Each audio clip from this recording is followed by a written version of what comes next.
Dear students, today we will be studying about the topic different types of coordination compounds of transition elements. Now, according to Werner's theory, when we apply that particular theory to transition elements, we know that these transition elements are capable of exhibiting two different type of valencies. One is called the primary valency, which normally it is the normal oxidation state or common oxidation state of a transition element, and the second one is the secondary valency, which is actually the number of coordinate bonds that it can form to get the nearest noble gas configuration. Now, the primary valency, since it is the common oxidation state of the metal, and we know that the metals always execute positive oxidation state, obviously therefore the common oxidation state will be positive, and since the common oxidation state is positive, it must be neutralized by an anion. So the fulfillment of the primary valency of a transition element will definitely lead to the formation of an ionic compound, metal in the positive oxidation state, and anion balancing that particular surge, and then attached to one another with the strong electrostatic or ionic bond, and then we will be having the simple ionic compound. Now you must remember that the ionic bonds are non-directional. That means they cannot give you a definite shape. They go for the crystal lattice structure. Obviously you can have different type of crystal lattices, but the orientation property or the directional property is always associated with covalent bond as well as coordinate covalent bond.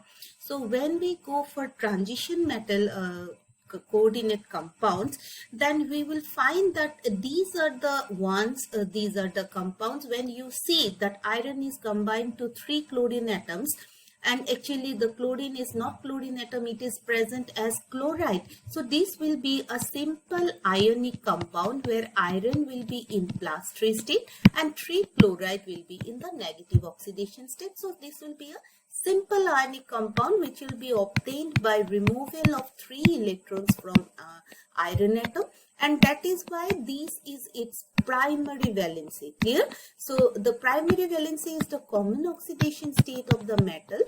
So the iron in +3 state, this definitely means that 2 of the s electron and 1 of the d electron are removed, and we have this particular structure.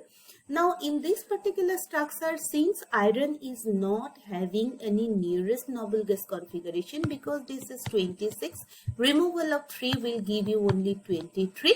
So going to argon configuration is not easy for iron, because the 3d5 according to Hund's rule have the maximum half field stability. So if it is not possible to remove the 5 electrons to go to argon configuration, obviously this means that now iron, though it forms the FeCl3 moiety or ionic compound, it will not be stable enough, because the metal atom here is not having the noble gas configuration.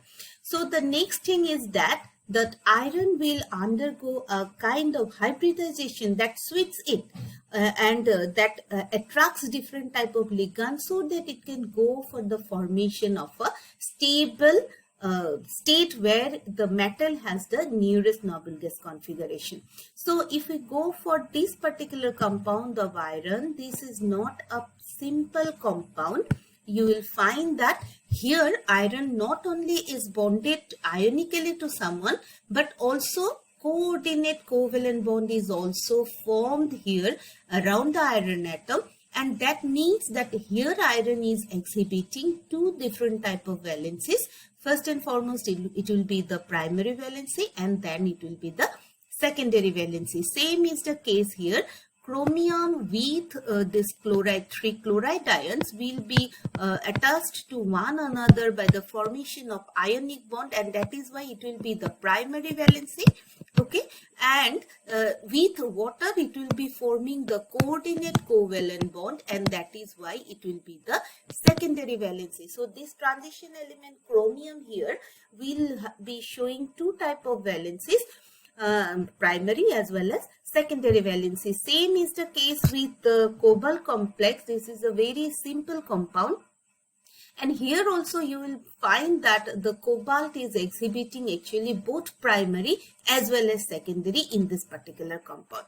Okay, so why this happens? It is only because of the fact that metal in their common oxidation state may not have the nearest noble gas configuration, and in that case they will go for the formation of complex compound.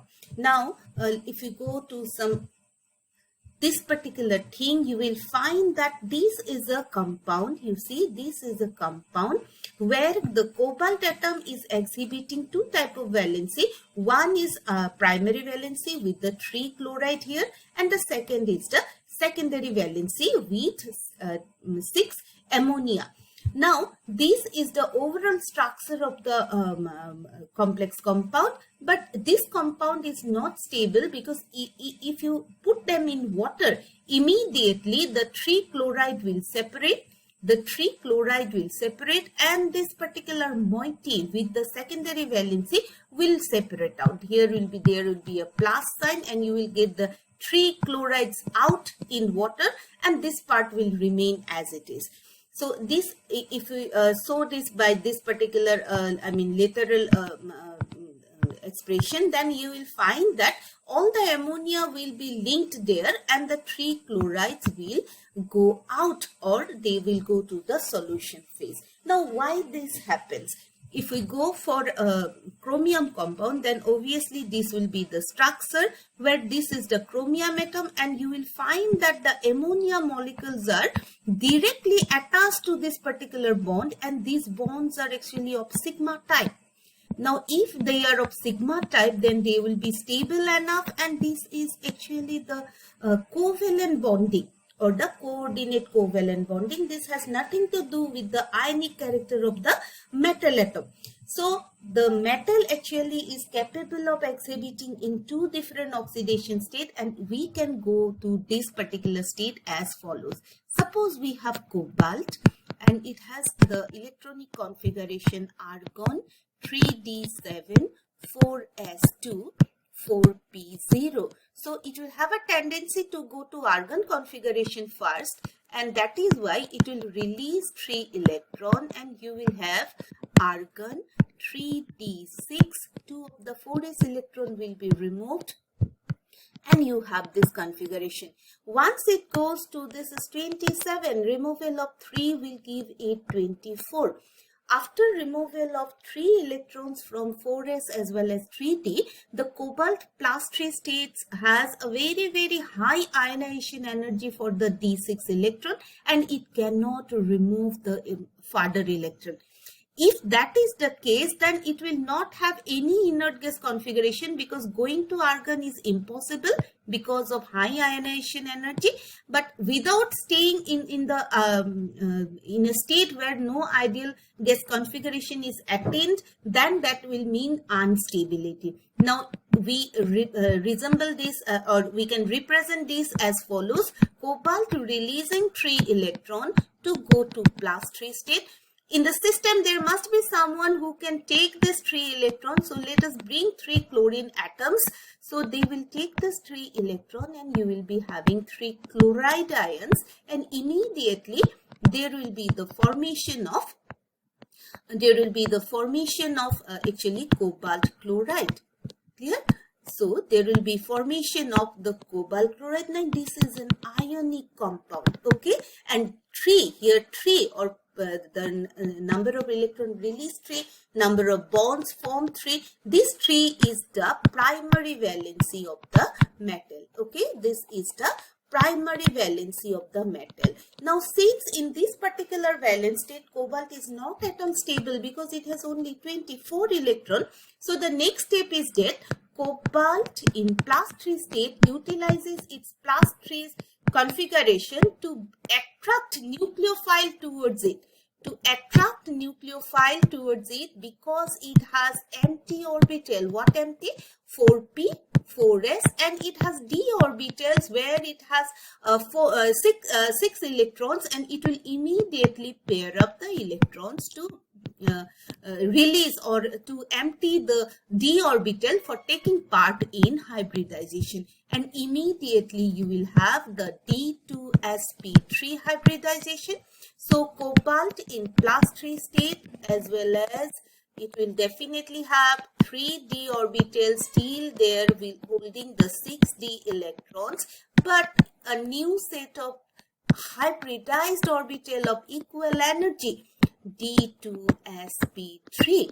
Now you see the cobalt, these particular things happen within the metal atom. So you have cobalt, okay, you have cobalt with 6 hybrid orbitals here. These are the changes taking place within the system, and the chloride will be outside.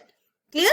So if chloride will be outside, who will fulfill this particular empty orbitals? They will be the ligands who can form coordinate covalent bond.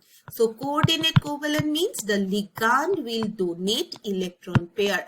How many electron pair? At least 1 electron pair.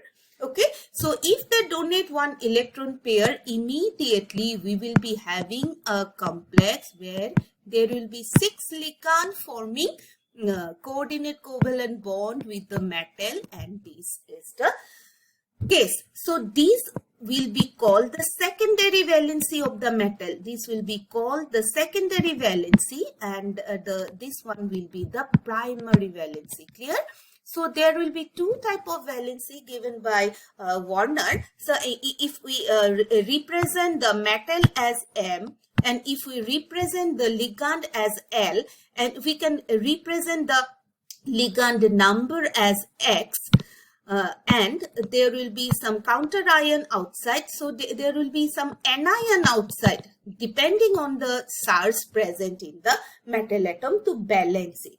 Thus, we will have a coordinated complex compound where you will have a central metal atom. Here, M is actually called the central metal atom, okay?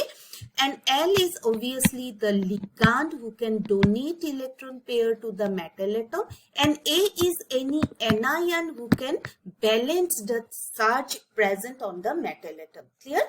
And now, L will definitely form coordinate covalent bond, and A will be ionically bonded to the particular moiety. So you will be having a third bracket here. X is called the secondary valency. This is called the secondary valency or secondary combining capacity, and N is called the primary valency or primary combining capacity. So if you go for this particular compound now, iron will be the central metal atom. This is the charge which will balance the metal atom. It may be positive, it may be negative. Here it is the positive potassium ion, and these 6 cyanide are the ligand. Here you will be having a different scenario where water will be the ligand, chromium will be the metal atom, and this chloride will be the anion who will balance the charge on the metal atom. So whenever you have a coordinate complex compound, you make sure that you see a third bracket here. You see, you find a central metal here, and you find definite ligands here. Here chloride is present as a ligand. Here chloride was present as an anion. Since there is nothing outside the third bracket, that means that the charge of the metal is balanced by the ligand, and that is why no additional charges are required. Hence, the coordination compounds, if you now go for this one, you will be having the coordination compound where you have a definite number of ligand and you have a definite number of anion. And now these anions can be solvated easily. That means if you put one coordination compound in water, immediately the ionically bonded part can separate out. Clear? When you put any coordination compound in water, immediately the ionically bonded part can separate out. Now the thing is that when you have a coordination compound, then immediately, since there are secondary valency as well as primary valency, so So obviously the secondary valency is formed by covalent bond while the primary valency is formed by ionic bond. And since covalent bonds are directional, that means they have definite type of direction in space, so they will give direction in space and thus in a coordination compound. So we can say that we will have at least one complex ion. Now what is a complex ion? Complex ion is an ion which consists of a central metal cation bonded to either molecule just like ammonia or water, or to anion which are called ligands. Okay, so a complex compound contains a complex ion and that ion has one metal atom bonded to a definite number of ligands, and depending on the charge of the metal ion, to balance the charge there will be some counter ion, and that counter ion can be either positive or it can be either negative. So if we go for the previous compounds, then we find that each of these above compounds have a complex ion. Now the complex ion is actually shown with in between the third brackets. That means the third brackets cover up the complex ion, and whenever you have the third bracket and ions outside it, you may have ion outside it or you may not have ions outside it, then they are called counter ions. Counter means to neutralize the overall charge of the complex ion. So here this particular complex ion must be 4 negative, and that is why you have 4 positive ions of that means potassium ions to balance the charge. Here the complex ion is 3 positive and you have 3 chloride ions to balance the charge. Here the metal is 3 positive, but since the 3 chlorine has 3 negative charge, so the complex ion is itself balanced and you don't have any other charges outside the third bracket. Now we see that in a complex compound actually we will be having 2 types of bonds, that means ionic as well as covalent bond. Now it is the metal atom who will form the coordinate bond, and what it utilizes, it actually utilizes its d orbital, n-1 d orbital, and valence s orbital as well as valence p orbital. Now we know that there are 5 d subcells for a particular d cell. So if n-1 means whatever be the valence cell, the d orbital will be 1 less than that. So this will be the d cell and this will be the s orbital and this will be the 3p orbital who can participate in the formation of coordinate bond from the metal part. Okay, so ligand will donate electron into these orbitals, but they will not donate to the atomic orbitals. Whenever they are present as such, they are called atomic orbitals. Ligands will donate their electron pairs to some hybrid orbitals, and the metals will utilize this kind of orbitals for hybridization. Now we know that an s orbital is spherical, isn't it? So an s orbital is spherical, that is we express it by a circle. Actually it's a sphere. A p orbital is dumbbell. A p orbital is dumbbell and a d orbital is double dumbbell. Clear? It is a double dumbbell, so a d orbital is represented as this. And if you go for sp hybridization, then we know that there are 2 sp hybridized which are linear in shape. Similarly, if we go for sp2 hybridization, then we have the 3 sp2 hybridized in a trigonal planar shape. Then if we go for dsp2 hybridization, then immediately we know that for a central metal atom, the dsp2 hybridization will give us a square planar structure. Similarly, for d2sp3 hybridization, we will be having one octahedral structure. This we know from the hybridization concept. Now, in the central coordination compound, whatever be the hybridization that the central metal adopts, the resulting structure will be of that type. Clear? So in the complex compound, whatever be the hybridization that the central metal adopts, ultimately the complex will have that particular structure. This is because of the fact that the ionic structure, ionic or the anion present or the counter ion present, they don't give any kind of directional properties.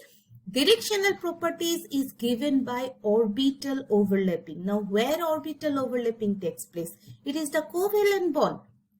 Whenever you have the hydrogen molecule, then how we represent it? We have one hydrogen atom combining with the second hydrogen atom, and in the formation of a hydrogen sigma bond, what we say that there is an overlapping. Clear? Now, whenever you have a covalent, this is a sigma bond, there may be pi bond, there may be coordinate bond, but whatever be the bond, there will be orbital overlapping, and whenever the orbital participates, there will be directional property. And when there will be directional property, you will have different type of direction. For example, this octahedral compound will result when the metal atom is D2sp3 hybridized. But if it is a DsP2, if it is DsP2 hybridization, then we will be having a square planar geometry, for example, this one. So the structures for different type of compounds, will depend on what will be the hybridization on the central metal atom. Suppose we are having these coordination compounds having this complex ion. Why complex ion? Because you see there is a third bracket, and within the third bracket, whatever is there, they will be attached to one another by formation of coordinate bond. Or you always remember that in between the third bracket, it is the secondary valency which is fulfilled.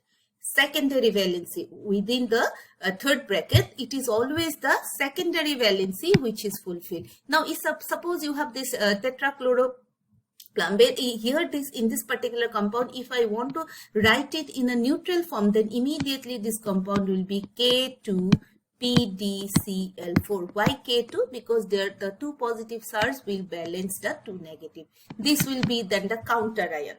So these are the different complex ions. Here the metal, each of the metal here is bonded to the ligand part with the formation of coordinate covalent bond. And coordinate covalent bond means the ligand donates one electron pair to the metal atom.